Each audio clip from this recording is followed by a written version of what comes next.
Massive thank you to PCBWay for sponsoring this video. PCBWay are your one-stop solution for all of your DIY project needs. They offer all kinds of different PCB printing options, including multi-layered PCBs and flexible ones. As well as that, they are now offering CNC machining, 3D printing, sheet metal fabrication, and even injection molding. Check out PCBWay using the link in the description.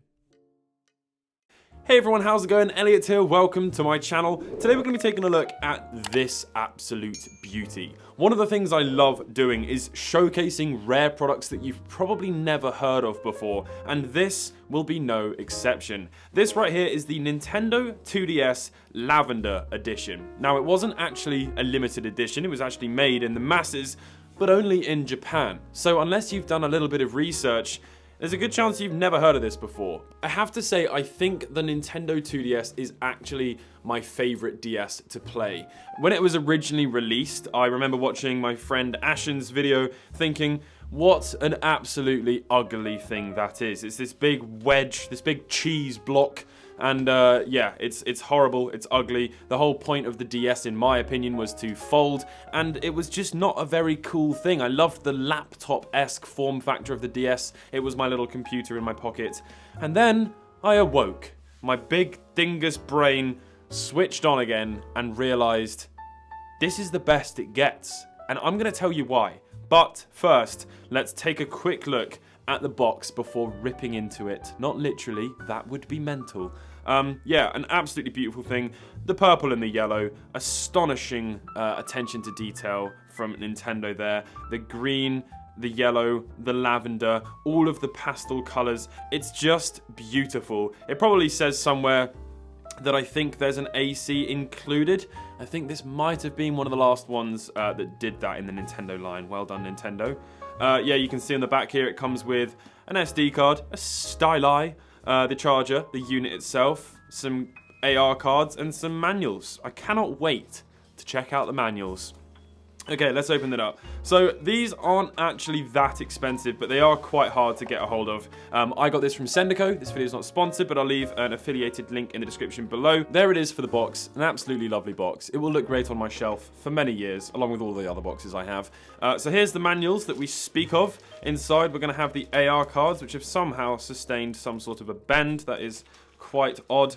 Yeah, we're going to have a serial number here as well, which we can check on the unit. In fact, you know what? Let's do a little flick through and see what we get. Oh, happy price selection. This was a re sort of edition of some of the games that did well, that sold well. That's probably about $30 or so. So yeah, very, very nice. Then you've got this big, hefty, chunky monkey right here, which we're never going to look at. And then you have a slightly more appealing picture thing, which is the thing that we like the most. Oh look, there's some more pictures, some screenshots. Oh look, that's the transparent red Pokemon version that they released as well.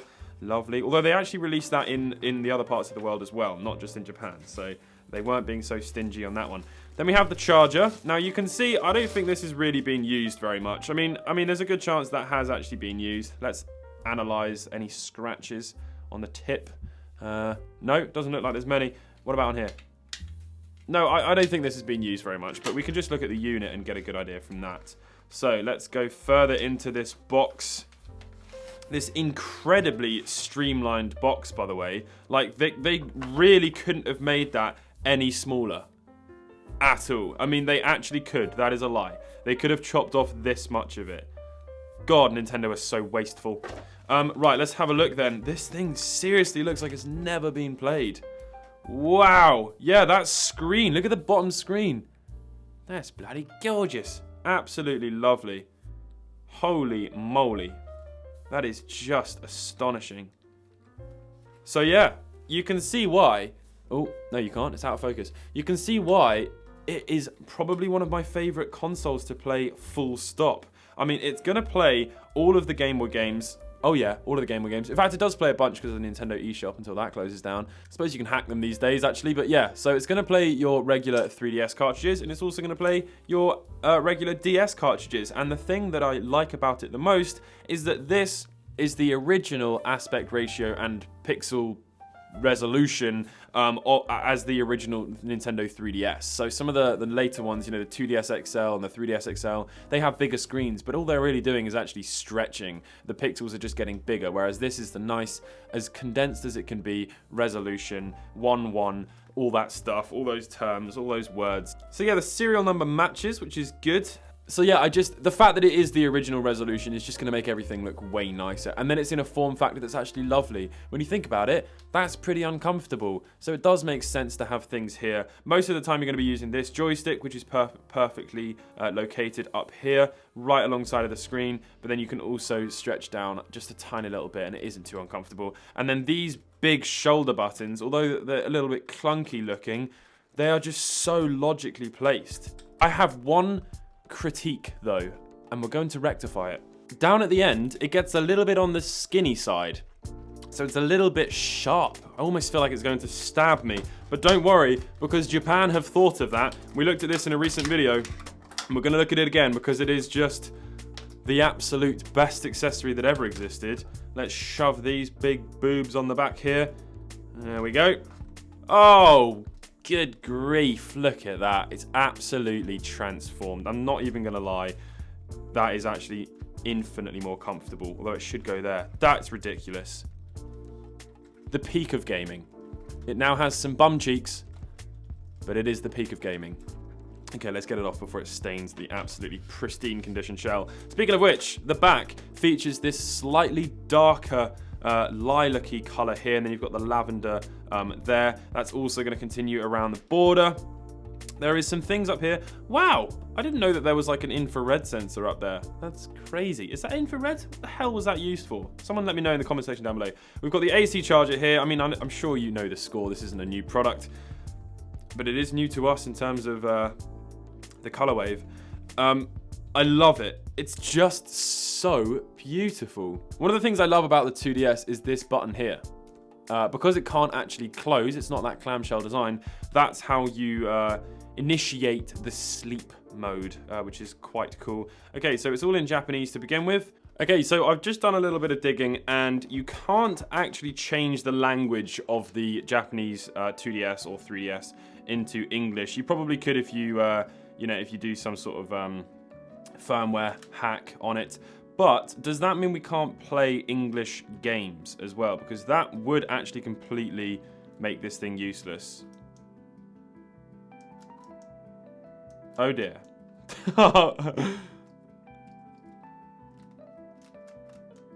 dear. What about DS games? What about regular old DS games? Okay, you can play DS games, but you cannot play 3DS games. They are actually region locked. I'm sure by hacking the DS you can unlock the region of it, but to be honest with you, that's not hugely disappointing. If I wanted to, I could just change out the motherboard for an English one, which would, you know, wouldn't destroy anything. But then, you know what? The fact that you can still play DS games is very lovely indeed. Okay, here we go. We're going inside the house, and yes, I did hack my way through this game slightly using a game genie thing, whatever it's called, which is a big shame. But at the same time, great memories all around. I don't recognize this house at all. At all. Let's have a little look through this room and see what the crack is. Oh yeah, I recognize this kitchen. I remember doing this kitchen. Kill all of the... what are they called? Cockroaches. Let's go out of here and see what's in this room. I think I had an aquarium on the second floor, if I remember correctly. Seems to just have a spare room here. And let's see what's over here. I think I had an artist room. Oh no, the robot room. I remember the robot room.